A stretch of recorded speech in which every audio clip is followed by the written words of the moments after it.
Hey everybody, welcome back to Star Wars Minute.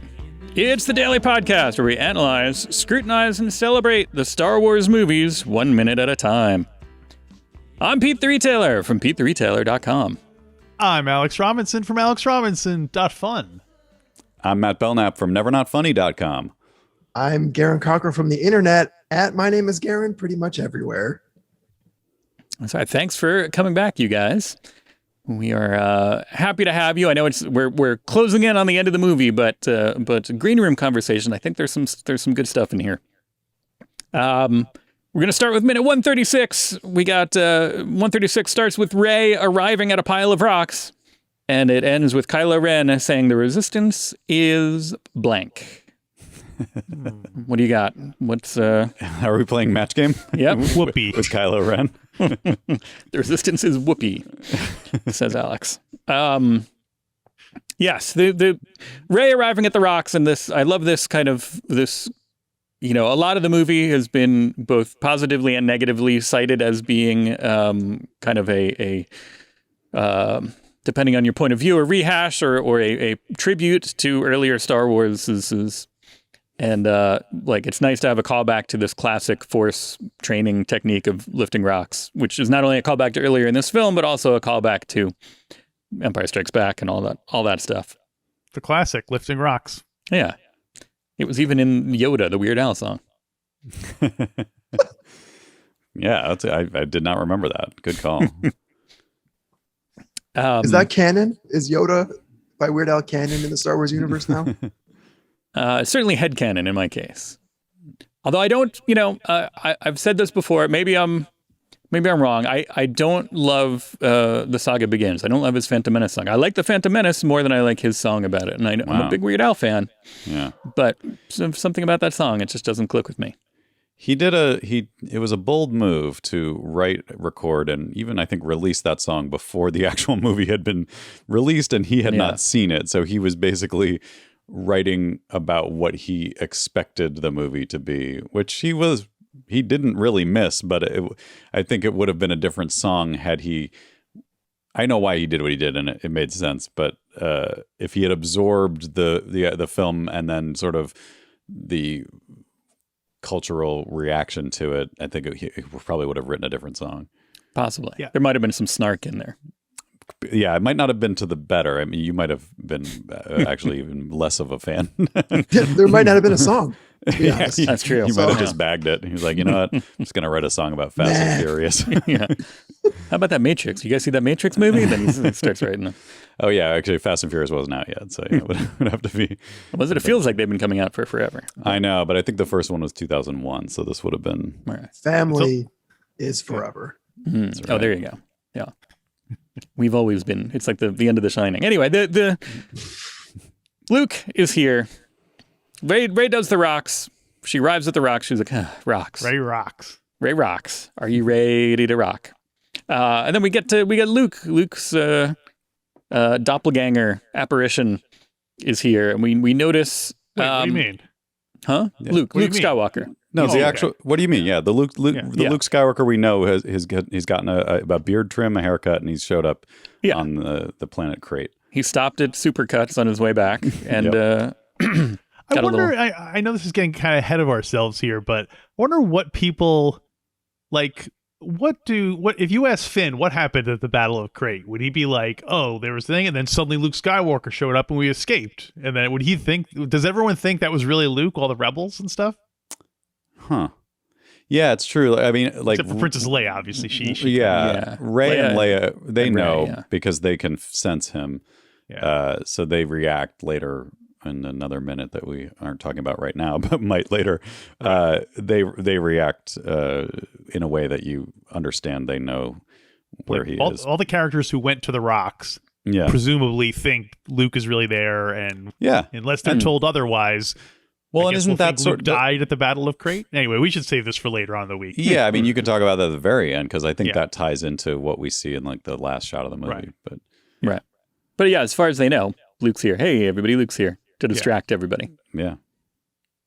Pretty exciting. By the way, if I saw a forced projection of a celebrity that I enjoy the work of, I'd be like, that's just almost cooler in some ways. You're still seeing them there. It looks like they're really there. And then you could also be like, if you find out later, oh, that was actually just a forced projection. You're like, well, even cooler. I got to see him do the craziest Jedi trick ever. Just a forced projection. Like, not only did I see him, I saw him via the Force. Yeah. Sounds even That's better than seeing the real Luke. I mean, like you could see the real Luke, like, again, maybe you run into him at the supercuts and it's like not that exciting. Like, oh yeah, I saw him getting his haircut. It was kind of weird. But his Force Ghost getting his haircut. Right. Oh, good point. Yeah. Now did the Force Ghost have to go get the haircut, or did he is that just magic? Are there Force barbers? Maybe he went to the barber or whatever as the Force Ghost, but as they were cutting it, he was using the Force to alter his appearance.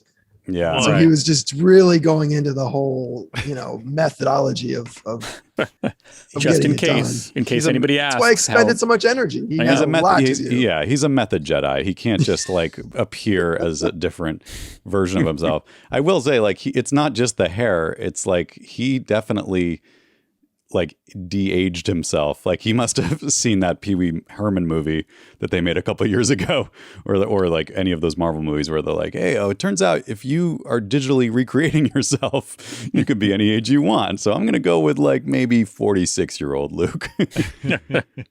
It's almost like he goes to like the closet to pick out. Well, I could do. That doesn't quite exude enough confidence to do like 30-year-old Luke. Let me go a little bit higher. Yeah, I don't want to go Return of the Jedi Luke. That's too extreme. He'll know that it's not me. Yeah, it's a little too shiny. But, when he did the Mandalorian, he's like, turn it all the way up. Crank that. It's Joan Rivers of CGI, like almost unrecognizable. Well, he does have. I wanted to talk about his glove. I don't think. Did we see him wearing that glove on the island, or is this the first appearance of this glove? Because it gets almost like a little shot of like he's wearing like a brown glove. We see him wearing a glove on the island, but I couldn't tell you whether it is when he milks the sea creature. He's wearing a glove at that point. So at some point he's wearing it, but I don't know if it's the same one. I'm assuming it's a different one. Probably one that Kylo Ren really hated. He remembered seeing, when he was a kid. Like probably that's the one they used to use to like, right. To it's a different one in the sense that one of them is a real glove and the other one is a force projection. Yeah, it's true. Yeah, totally. Why didn't he go all like But why didn't he force project his real glove? That's the question. Or like a Michael Jackson glove, or like something super fancy. Oh yeah. Dazzled. Yeah. Sparkles. Yeah, it's got it says Luke and like script rhinestones on it. I think you only want subtle things so that later on you could say, you know what? I should have known. He was wearing the glove he uses to milk the sea cow. He doesn't wear that in lightsaber battles, as opposed to a silver glove would be like, wait a minute. Like, if he jackoed it, they would be like, it'd be a little too suspicious. Like, it's definitely a giveaway that something's kind of weird going on. But I would have loved to see, I don't know if you guys remember Freezy Freakies. Oh, sure. They were gloves that when you went outside in the cold, like a picture would appear. And that would have been cool. Although I don't know how cold Crate is. It looks, I remember when the trailer came out, you're like, oh, was this some sort of ice planet? No, it's a salt planet. Yeah. And as one weirdo Jedi, or not Jedi, but some one rebel nut bar decides to eat the planet for a second to tell us that that's actually salt. He does that to every planet he goes to. That would be great if that's actually like like a royal taster in a king's court. This is the guy who they bring. He's in the army only to taste the planet that they're on. Like the landing squad, and he gets out first. He's like, hold on, dirt guys. And what is that? Moss. Every planet I've ever been to is inside of me. I'm getting a real oaky note here. My brother took a test once, and it turned out he is a super taster. He has a sense of taste that is like he can taste things that other people cannot taste. Holy crap.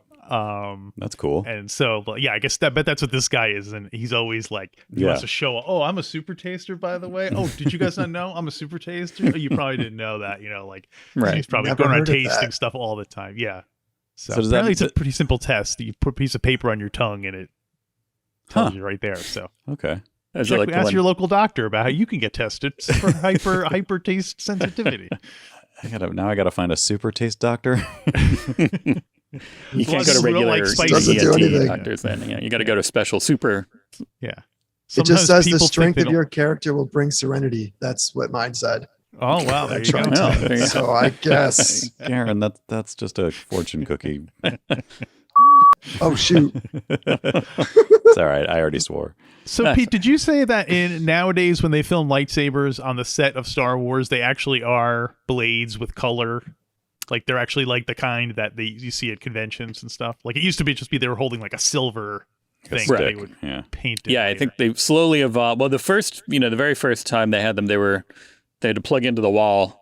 You know, at Obi-Wan versus Darth Vader, they had to plug them into the wall, and they had a bunch of mirrors on them that kept flying off. And then they just used, I think they started just using kind of reflective rods that had a little bit of color on them going up into the prequels, I think. And then for this, they finally like, you know what? They're making good ones that can do this. Let's just use those. And for The Force Awakens on, I think they're using, ones that actually glow, and that affects the lighting, in the shots. Right. And it looks great. So Yeah, I you was can gonna say, actually see the color, like like in Force Awakens, Rey holds the lightsaber up to her face, and you can see the blue glow on her face, which is cool. Which I don't know if they messed around with, because you could do that digitally, but it would be a huge pain in the ass. So Right. I think it's both. I think they probably, started with that and then sweetened it a little bit. yeah, of course, there's always they're color you can do that correction with and everything. all sorts of stuff. I really noticed it because you could see the reflection of the red lightsaber in Adam Driver's eye, so it really makes him look even extra, mad because he has the red. That's cool. So Those You are actually actually, get like really close with it. Like, dude, that's safety rules. That's not OSHA. You can't do that. It was probably a be weird. wearing goggles while you lightsaber fight. It was a weird time for him to decide he needed LASIK. it's like, wait, hang on. Just a real quick. Yeah, and we also get, speaking of things that you will later go back and notice, be like, hey, maybe that wasn't Luke. We get Kylo's footprints are telling us to pay attention to them. Kylo does a good kind of stomping and sloshing around in the salt, making really obvious big footprints. That then, in a little bit, we'll be like, oh, wait a minute, footprints, huh? That was one of the telltale things. Yeah. I certainly did not notice that when I saw it the first time. Yeah. Like it did not. I was as captivated with new Luke than everybody else was. So I did not see any of that. Yeah, I mean it's hard to overstate how excited I was to see Luke like in his like real Jedi garb, like finally looking like a little more clean cut and just like ready to kick ass. Like that was a moment for me and a lot of people, I think 35 years or whatever in the making. So it was pretty awesome. Yeah. Do you I know former guest commentator Steele Saunders, a big fan of the green lightsaber. Would you have rather seen him using his Return of the Jedi green lightsaber rather than the blue lightsaber, which has passed hands several times? Yeah, I agree with that. I because of my age, I saw the Star Wars movies in the theater, but I was very young when the first one came out, and I barely remember that experience. I remember seeing Empire Strikes Back in the theater, but I think because I was 8 when Return of the Jedi came out, and so that was, I think that resonated a lot with, a lot of people talk about how the Ewoks are corny and for kids. I was the kid that they were for, basically.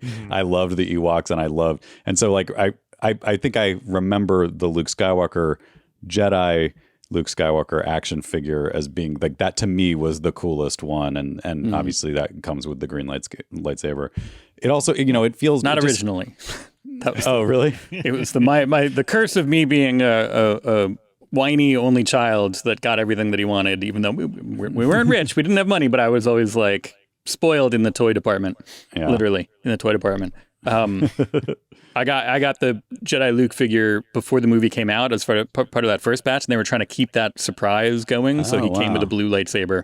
Crazy. Nowadays, that's worth more, of course, but at the time I was just like, I want a green lightsaber, Threw it in the garbage. Did you throw it away? Or did you just...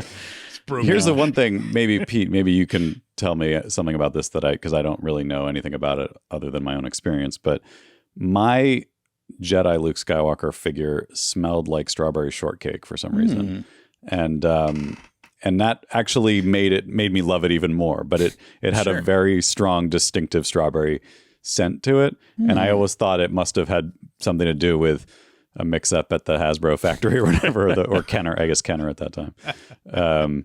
They like, oh no, don't put that, don't pour that in there. Now that's going to smell like strawberries. Right. But it was cool. It was kind of exciting for that. Have you ever heard of that? No, but I'm excited now. I'm going to do some research. We'll have to get the super smellers on the horn, not the super tasters. Although, did you ever put it in your mouth? Did it taste like strawberry? I did. I don't know that I went that far. And I still have that somewhere. I should see if it still smells like that. It'd be crazy if it did, but that would be something like in the toy commercial where they'd be like, "Oh no, there was a mix-up at the Kenner factory. Now you can get strawberry Luke, orange Han." Why did we? Who wanted this? Who asked for it? But turns out it's actually pretty fun. And I don't know. I don't think I've ever talked to anyone else who had that experience, and I don't remember any other figure having that issue, but it might have. I wonder if it was even just like not even at the factory as much as in the store somehow. I don't know. It doesn't really make sense, but there is chatter on the internet about that. Being a thing. Somebody was talking to my wife about this only yesterday. Wasn't it something to do with I don't know what the TFP means. Is that the name of the line? Something force power or something. I don't know. Being made from some of the same plastic as some toys from the strawberry shortcake line. So maybe that actually is a thing. Wow. Oh, TIE fighter pilot. Maybe that's what they're referring to. So they think he also smelled like that. Maybe it's been that black plastic. Possible. Yeah, I don't think I had that one. Well, anyway. Maybe it's the black plastic. Like you can mask a lot with black plastic. So whatever leftovers from the other. Like strawberry shortcake leftovers, great. Throw them in the vat with the black plastic because we're going to dye it all. It's all going to be covered up anyway. So any extra colors, they just throw it in there. Yeah. Clearly more research is called for. Yes. Let's go smell our toys. The main thing is... also, people hate when we talk about the toys, so we really should have shut this down a lot earlier. But they like when we talk about what things smell like. That's true. It's confusing. Yeah. All right. Don't you think there should be... Just one more thing. Don't you think there should be a line of strawberry shortcakes where they're wearing different Star Wars costumes? So there could be like a strawberry shortcake in the Jedi Luke black suit with a green lightsaber, and you could have a Princess Leia strawberry shortcake. I mean, I think that would be a big seller, and then you could finally close the loop on this bizarre mystery that only I seem to have experienced. Me and one person on the internet, according to Garon. By the way, I posted that, Garon. That's what you found my post. Oh. I recognize your handle. Should have looked closer. Could not think of a funny handle, but I recognize that it was yours.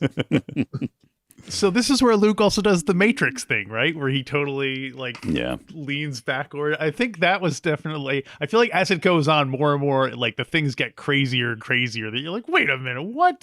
So that when it's finally revealed, like it kind of like by revealing it in steps, it allows people of different intelligence levels to piece it together, like or at least the experience. People with different ideas about the way this goes. Not necessarily. I'm insulted by what you're saying right now. I'm gonna say dummies, but I learned that we can't say that anymore. I don't think I figured. I don't remember honestly, but I was the same as Garon. I was so caught up in the emotion of the moment that I wasn't. See, I can't turn that part of I can rarely turn that part of my brain off when I'm watching Star Wars. I mean, I know always like, how does this fit in the canon? Oh, how is this? That's why I think I love the end of Rogue One, because it was like one of the times where I was like, I could transcend that and just enjoy it as you were able to just go back to childhood. Yeah. Like an 8-year-old nerd watching Darth Vader kill people. So anyway. Yeah. So yes, the Matrix move. Yes. Which one small nitpick about that, by the way. I don't mind him doing it, but I hate that they cut to the slow-mo close-up of his like face. Yeah. Like to me, that's kind of the Matrix obviously was inspired a lot by like Kung Fu movies, and Kung Fu movies mostly, I don't want to like overgeneralize here, but mostly they shoot action in wide shots, like long takes, because it's cooler to see them pull all the stunts off in one take, and you feel that it was done that way instead of cut, and then you sort of lose a little of that, the magic of the achievement that they got. And so to me, seeing him lean back is I think it's kind of cool. I don't mind that it's like sort of Matrixy, but then when it cuts to that close up, I'm like, nah, that just kind of took me out of it a little bit. I guess they wanted you to know that it was really Mark Hamill doing it, not a stuntman. It was really Mark Hamill lying on a yoga mat. Right. Yeah.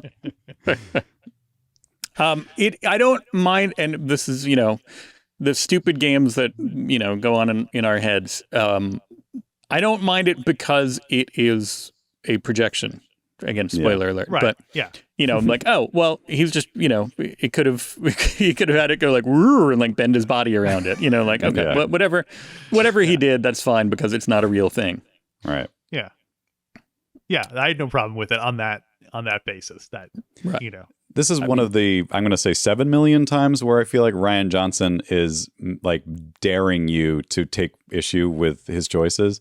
Because like you watching, a lot of people I'm sure were watching going, come on, like Luke, really 56-year-old Luke Skywalker's going to do a big flip. And then it's like, no, he didn't. So up yours. That's how I cleaned it up, by the way. Garon knows. I'm like, I clearly would never have said that. You said it with such gravitas. Right. It's as if you were 12 years old and saying it for the first time. Like, up yours. Up yours, buddy. It's, it means a lot when you're that age. It's fighting words. Yeah. My last comment was about the footsteps part, about the thing in that, with not seeing the footsteps in that. That was when Kylo Ren realized that Luke had been carrying him that whole time. Oh, there you go. Star Wars, man. Well, I had one more, just the Star dialogue. Wars, oh, fine. I can save it for tomorrow. No, go ahead. No, I'll save it. Can we get you guys back tomorrow, do you think? Sure. All right. By the way, I don't want this moment to pass because I was going to say it before and then we moved on. But we were talking about Rey moving the rocks. Ray Rocks. That's the Live at Ray Rocks is my favorite Dave Matthews. Oh my God! That's all I was going to say. Worth going back for, I think. There you go. Absolutely. The Stop acoustics. the whole show. Stop the outro. This joke has to happen. Now we'll say Star Wars. Star Wars, man.